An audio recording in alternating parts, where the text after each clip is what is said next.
Thousands of babies die of SIDS in the United States each year, and it's most likely to occur between 2 and 4 months of age. It affects boys more often than girls, and SIDS deaths occur most of the time in the winter.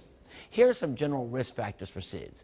Multiple birth babies, premature birth, having a brother or sister who had SIDS, mothers who smoke or use illegal drugs, being born to a teen mother, also a short time period between pregnancies, late or no prenatal care, and living in poverty situations.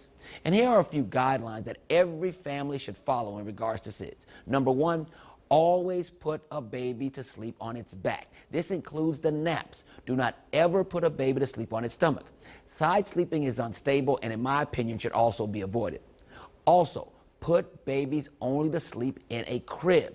Never allow the baby to sleep in the bed with other children or adults, and do not put them to sleep on surfaces other than cribs, like a sofa.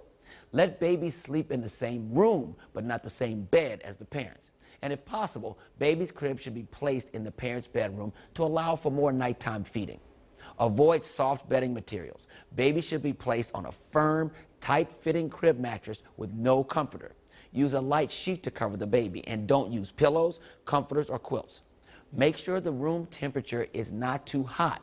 The room temperature should be comfortable for a lightly clothed adult. A baby should not be hot to the touch, so don't put all those clothes on them. Also, offer the baby a pacifier when going to sleep. Pacifiers at nap time and bedtime can reduce the risk of SIDS. Experts feel that a pacifier might allow the airway to open more or prevent the baby from falling into a very deep sleep. A baby that wakes up more easily may automatically move out of a dangerous position.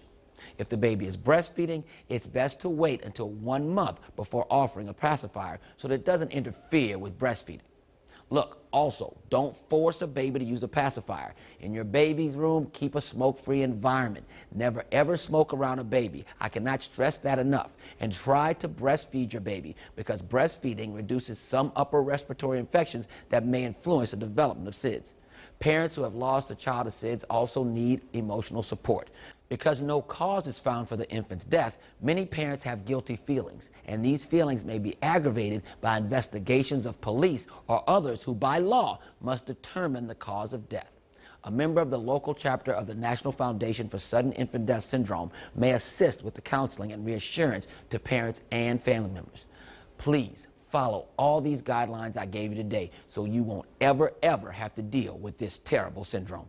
I'm medical editor Dr. Corey Hebert with your Weekend House Call.